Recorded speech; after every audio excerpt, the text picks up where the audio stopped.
हज़रत नूह अलैहिस्सलाम जी क़ौम जो ज़िक्र हले पियो।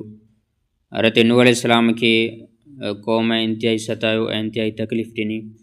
हज़रत नूह अलैहिस्सलाम पंहिंजी क़ौम खे तमामु घणी तबलीग कई, जो तक़रीबन 950 साल तबलीग कयऊं। लेकिन उन क़ौम हज़रत नूह अलैहिस्सलाम खे चयो त ए नूह, तूं असां सां तमामु घणो झगड़ो कयो आहे, तुंहिंजो झगड़ो इंतिहाई थी वियो आहे, लिहाज़ा उन झगड़े जी तूं हाणे इंतिहा कर, उन झगड़े खे ख़तमु कर। असां तो मां तंग थी चुका आहियूं ऐं असां तुंहिंजे कलमे मां तंग थी चुका आहियूं।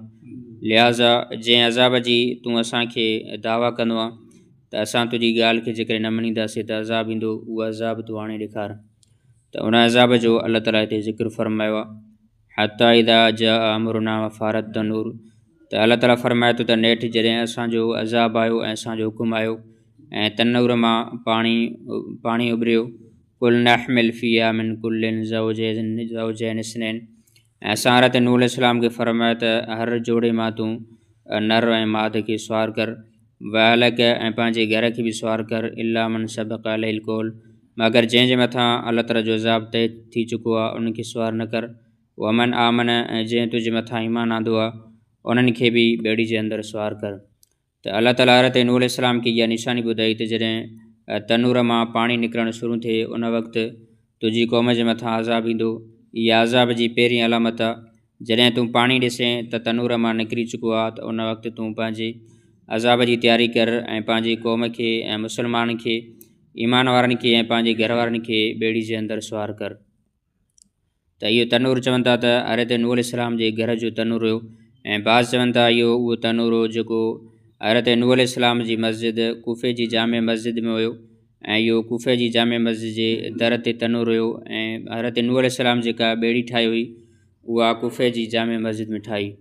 त हज़रत नूह अलैहिस्सलाम खे इहो हुकुम फरमायो वियो त तूं पंहिंजे घर वारनि खे बि ॿेड़ी जे अंदरि सुवार कर ऐं हर जिन्स जे ॿिनि जोड़नि खे बि उन जे अंदरि सुवार कर, याने उहे जानवर जंहिंजो नर माद आहे उन्हनि खे सुवार कर। बाक़ी जेके असरातुल अर्ज़ आहिनि, याने ज़मीन जा कीड़ा मकोड़ा, उन्हनि खे सुवार करण जो हुकुम न थियो। ऐं जेके पाणी जा जानवर आहिनि, याने दरियाई जानवर आहिनि, उन्हनि खे बि सुवार करण जो हुकुम न थियो।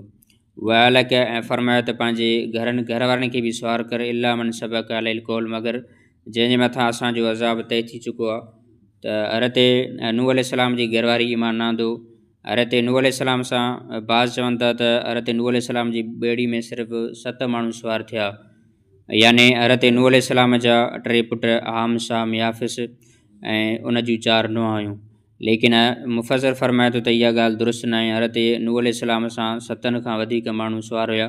हज़रत अब्दुल्लाह बिन अब्बास रज़ियल्लाहु अन्हु फरमाए थो त हज़रत नूह अलैहिस्सलाम जी ॿेड़ी में तक़रीबन 80 माण्हू सुवार हुया, ऐं बाज़ फरमाइनि था त 72 माण्हू सुवार आहे।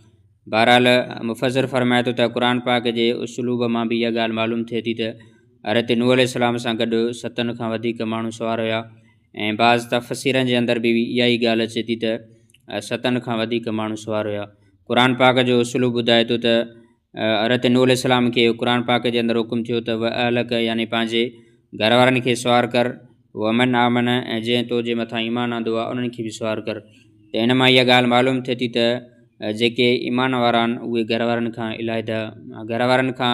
इलाइदा बि कुझु क़ौम वारा हुया जंहिं हज़रत नूह अलैहिस्सलाम जे मथां ईमान आंदो। ऐं कुझु तफ़सीरनि जे अंदरि बि इहा ॻाल्हि अचे थी त हज़रत नूह अलैहिस्सलाम सां गॾु जेके ॿेड़ी में सुवार हुया उन्हनि में औरतूं बि हुयूं, मर्द बि हुया, ऐं उन जे अंदरि नंढा ॿार बि हुया। ऐं मुफ़सर फरमाए थो त इहा हज़रत नूह अलैहिस्सलाम जी 950 साल जी महिनत हुई, ऐं इन महिनत खे अल्लाह ताला कॾहिं बि ज़ाया न कंदो। हुज़ूर पाक सल्लल्लाहु अलैहि वसल्लम जन 13 साल महिनत कई, याने मके ऐं मदीने जे अंदरि 13 साल महिनत कई। उनखां बाद में जंग बदर लॻी त अल्लाह जे नबी सल्लल्लाहु अलैहि वसल्लम रोई करे अल्लाह ताला खां दुआ घुरी त ए अल्लाह, हीअ मुंहिंजी क़ौम आहे ऐं हीअ मुंहिंजा सहाबा किराम आहिनि जंहिं मुंहिंजे मथां ईमान आंदो आहे। जेकॾहिं इहे हलाक थी वए त पोइ तुंहिंजो ज़मीन जे मथां कोई बि इख़लास सां नालो वठण वारो न हूंदो। त हज़रत नूह अलैहिस्सलाम जी बि इहा महिनत हुई, अल्लाह ताला उनखे ज़ाया कीअं करे सघे पियो।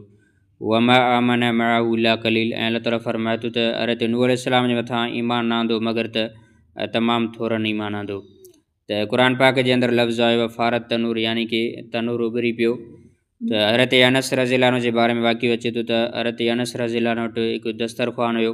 हज़रत अनस रज़ियल्लाहु अन्हु वटि कुझु महिमान आया, उन मानी खाधी त उहो जेको दस्तरख़्वान हुयो मानी जे करे मेरो थी वियो।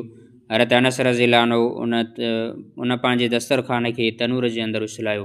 महिमान इन ॻाल्हि जे इंतज़ार में हुआ त उहो तनूर जे अंदरि उहो दस्तरखान ॼाण सड़ी वियो, लेकिन बजाए सड़न जे हज़रत अनस रज़ियल्लाहु अन्हु उनखे तनूर मां ॿाहिरि कढियो ऐं महिमान ॾिठो त उहो दस्तरखान अञा वधीक साफ़ थी चुको आहे। उन महिमाननि पुछा कई हज़रत अनस रज़ियल्लाहु अन्हु खां त इहो छा माजरा आहे, इहो बजाए सड़न जे अञा वधीक साफ़ थी वियो। हज़रत अनस रज़ियल्लाहु अन्हु फरमाया त इहो उहो दस्तरखान आहे जंहिं ते अल्लाह जे नबी सल्लल्लाहु अलैहि वसल्लम जन पंहिंजा हथ घुमाया ऐं अल्लाह जे नबी सल्लल्लाहु अलैहि वसल्लम जन पंहिंजा हथ हिन सां उघदा हुआ।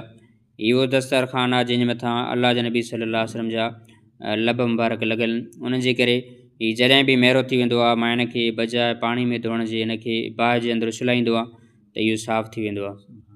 त उलमा इकराम फरमाइनि था जंहिं दस्तरखान ते अल्लाह जे नबी सल्लल्लाहु अलैहि वसल्लम जा चप मुबारक लॻनि ऐं हथ मुबारक लॻनि त उहो दस्तरखान सड़े नथो, उन जे मथां बाहि असरु नथी करे। त जंहिं सहाबा इकराम खे अल्लाह जे नबी सल्लल्लाहु अलैहि वसल्लम जन हथु मिलायो आहे ऐं अल्लाह जे नबी सल्लल्लाहु अलैहि वसल्लम उन जी गोद में सुता आहिनि या अल्लाह जे नबी सल्लल्लाहु अलैहि वसल्लम जन उन सां गॾु वेठा आहिनि त उन सहाबा इकराम खे बाहि काॾूं असरु करे सघे थी। ऐं हिन दौर जे अंदरि जेके मुस्लमान अल्लाह जे नबी सल्लल्लाहु अलैहि वसल्लम जी शरीयत जे मथां हलनि था ऐं हुज़ूर पाक सल्लल्लाहु अलैहि वसल्लम जी सुन्नत जे मुताबिक़ पंहिंजी ज़िंदगी गुज़ारनि था त उन जे मथां बाहि काॾूं असरु करे सघंदी। अल्लाह ताला खां दुआ अमल करण जी।